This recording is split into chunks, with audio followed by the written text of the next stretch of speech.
ಈ ವಿಡಿಯೋದಲ್ಲಿ ಸೂಕ್ಷ್ಮಾಣುಜೀವಿಗಳಿಂದ ಬರ್ತಕ್ಕಂತಹ ಡಿಸೀಸಸ್ಗಳನ್ನ ತಿಳ್ಕೊಳ್ಳೋಣ. ಮೊದಲಿಗೆ ವೈರಸ್ಸಿಂದ ಬರ್ತಕ್ಕಂಥದ್ದು polio, chicken pox, small pox, rabies, AIDS, mumps, goitre, hepatitis or jaundice, influenza, dengue. ಇದಕ್ಕೆ ಶಾರ್ಟ್ಕಟ್ ನೋಡೋಣ. ಗಾಯತ್ರಿ ರ್ಯಾಬಿಟ್ಗೆ ಫಸ್ಟ್ ಏಡ್ ಮಾಡಿದ್ಲು. ಇಲ್ಲಿ ಫಸ್ಟ್ ಏಡ್ ಮಾಡಬೇಕಿದ್ರೆ ಏನು ಬೇಕು? ನಮಗೆ ಒಂದು ಕಿಟ್ ಬೇಕು. ಆ ಬಾಕ್ಸ್ನೇ ಪಾಕ್ಸ್ ಅಂದ್ಕೊಳ್ಳಿ, chicken pox, small pox. Then mom influence ಮಾಡಿದರು ಜಾನುಗೆ. ಇಲ್ಲಿ ದೆನ್ ಅನ್ನೋದು ಡೆಂಗ್ಯೂ, ಮಾಮ್ ಅನ್ನೋದು ಮಮ್ಸ್, ಇನ್ಫ್ಲೂಯೆನ್ಸ್ ಅನ್ನೋದು ಇನ್ಫ್ಲೂಯೆನ್ಸಾ, ಜಾನುಗೆ ಅಂದರೆ ಜಾಂಡೀಸ್. ಈ ಎಲ್ಲವೂ ಬಂತು. ಗಾಯತ್ರಿ ರ್ಯಾಬಿಟ್ಗೆ ಫಸ್ಟ್ ಏಡ್ ಮಾಡಿದ್ಲು. ದೆನ್ ಮಾಮ್ ಇನ್ಫ್ಲೂಯೆನ್ಸ್ ಮಾಡಿದರು ಜಾನುಗೆ. ಫ್ರೆಂಡ್ಸ್, ನಾನು ಯಾಕೆ ಈ ಥರ ಸೆಂಟೆನ್ಸಲ್ಲಿ ತೊಗೊಂಡಿದ್ದೀನಿ ಅಂತಂದರೆ ಒಂದು ಲೆಟರ್ ಇಟ್ಕೊಂಡು ಮಾಡ್ಬೋದು ಶಾರ್ಟ್ಕಟ್ನ. ಏನಾಗುತ್ತೆ ಗೊತ್ತಾ, ಈಗ ಎ ಇಂದ ಬರ್ತಕ್ಕಂಥ ಡಿಸೀಸಸ್ಸು ಬರೀ ವೈರಸ್ಸಲ್ಲಿ ಮಾತ್ರನೇ ಇರುತ್ತಾ? ಫಂಗಸಲ್ಲೂ ಇರ್ಬೋದು, ಬ್ಯಾಕ್ಟೀರಿಯಾದಲ್ಲೂ ಇರ್ಬೋದು. ಆವಾಗ ಕನ್ಫ್ಯೂಸ್ ಆಗುತ್ತೆ, ಅಲ್ಲೂ ಬಂದಿದೆ ಇಲ್ಲೂ ಬಂದಿದೆ, ಯಾವ ಡಿಸೀಸ್ ಹಾಕಬೇಕು ಅಂತ. ಸೊ ಈ ಥರ ಕಲಿತಾಗ ಎಲ್ಲೂ ಕನ್ಫ್ಯೂಸೇ ಆಗಲ್ಲ, ಆಯಿತಾ? Next fungus. ಶಿಲೀಂಧ್ರದಿಂದ ಯಾವ್ಯಾವ ಡಿಸೀಸಸ್ ಬರುತ್ತೆ ನೋಡೋಣ. Asthma, baldness, athlete's foot, ringworm, scabies or skin itching. ಶೀಲಾಗೆ ರಿಂಗ್ ತಗೊಳ್ಳೋ ಆಸೆ, ಆದರೆ ಅವಳು ಹೆದರ್ತಾಳೆ. ಹೆದರೋದು ಅಂದ್ರೇನು? ಸ್ಕೇರ್. ಶೀಲಾಗೆ ಯಾಕೆ ಕೊಟ್ಟಿದ್ದೀನಿ ಅಂದರೆ, ನನ್ನಲ್ಲಿ ವೈರಸ್ಸಲ್ಲಿ ಯಾವುದೇ ಹಿಂಟ್ಸ್ ಕೊಡಲಿಲ್ಲ.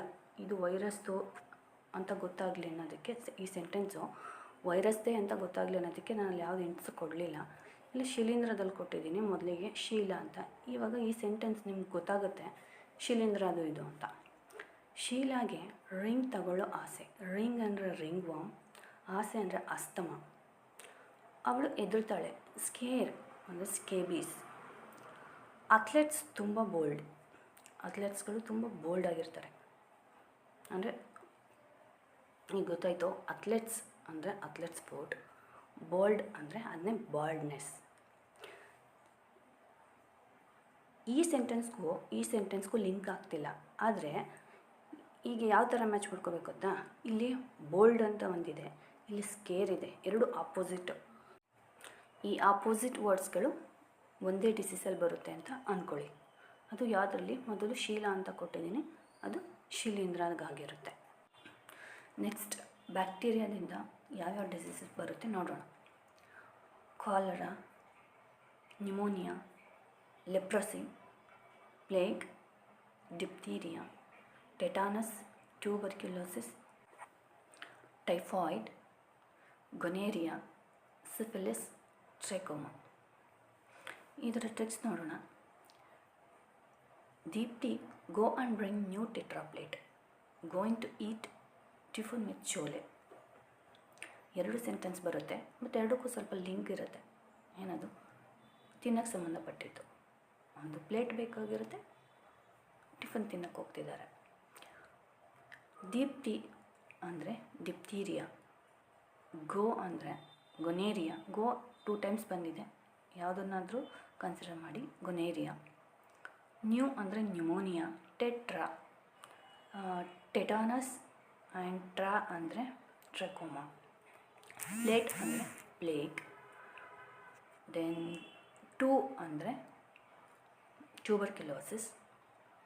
ಈಟ್ ಟಿಫನ್ ಅಂದರೆ ಟೈಫಾಯ್ಡ್. ವಿತ್ ಚೋಲೆ. ಚೋಲೆದಲ್ಲಿ 2 ಡಿಸೀಸ್ ಬರುತ್ತೆ. CHOನಲ್ಲಿ ಕಾಲರಾ ಬರುತ್ತೆ, LE ತಗೊಂಡ್ರೆ ಲೆಪ್ರಸಿ ಬರುತ್ತೆ. ಆಯಿತಾ? ಇಲ್ಲಿಗೆ ಬ್ಯಾಕ್ಟೀರಿಯಾದು ಆಯಿತು. ನೆಕ್ಸ್ಟು ಪ್ರೋಟೋಜೋವಾದಿಂದ ಬರ್ತಕ್ಕಂಥ ಡಿಸೀಸಸ್. ಡಯೇರಿಯಾ, ಕಲಾಜರ್, ಮಲೇರಿಯಾ, ಸ್ಲೀಪಿಂಗ್ ಸಿಕ್ನೆಸ್, ಪಯೋರಿಯಾ. ಈಗ ಅದರ ಟ್ರಿಕ್ಸ್ ನೋಡೋಣ. ಇದೇನಪ್ಪ ಇಷ್ಟು ದೊಡ್ಡದಾಗಿದೆ ಟ್ರಿಕ್ಸ್ ಅಂತಿದ್ದೀರಾ ಅನ್ಕೋಬೋದು. ಅದರಲ್ಲಿ ಏನೂ ಇಲ್ಲ. ನೀವು ಅದನ್ನು ನಮ್ಮ ಆಡು ಭಾಷೆಯಲ್ಲಿ ಹೇಳ್ಕೊಳ್ಳಿ, ಅದು ಒಂದು ಸೆಂಟೆನ್ಸ್ ಕೂಡ ಆಗಲ್ಲ. ಕಳ್ಳ ಮಳ್ಳ ಧೈರ್ಯ ಮಾಡಿ ಸ್ಲೀಪಿಂಗ್ ಟೈಮಲ್ಲಿ ಪೈಸೆ ಕದ್ಬಿಡ್ತಾರೆ. ಅದು ಫೋಟೋದಲ್ಲಿ ಸರಿಯಾಗಿದೆ. ನಾನು ಫೋಟೋ ಯಾಕೆ ತಗೊಂಡಿದ್ದೀನಿ ಅಂತಂದರೆ ಇದು ಪ್ರೋಟೋಜೋआ ಅಂತ ಗೊತ್ತಾಗಬೇಕು ಅಂತ. ಅಲ್ಲಿ ಶಿಲೀಂಧ್ರಗೆ ಕೊಟ್ಟಿದ್ದೀನಿ, ಪ್ರೋಟೋಜೋआ ಕೊಟ್ಟಿದ್ದೀನಿ.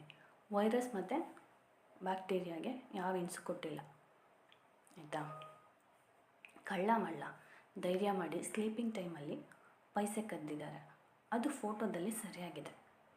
ಕಳ್ಳ ಅಂದರೆ ಕಲಾಜರ್, ಮಳ್ಳ ಅಂದರೆ ಮಲೇರಿಯಾ, ಧೈರ್ಯ ಅಂದರೆ ಡಯೇರಿಯಾ, ಸ್ಲೀಪಿಂಗ್ ಟೈಮ್ ಅಂತಂತಂದರೆ ಸ್ಲೀಪಿಂಗ್ ಸಿಕ್ನೆಸ್, ಪೈಸೆ ಅಂತಂದರೆ ಪಯೋರಿಯಾ, ನೆಕ್ಸ್ಟ್ ಅದೇ ಪ್ರೋಟೋಜೋआ ಅಂದರೆ ಫೋಟೋನಲ್ಲಿ ಸರಿಯಾಗಿದೆ.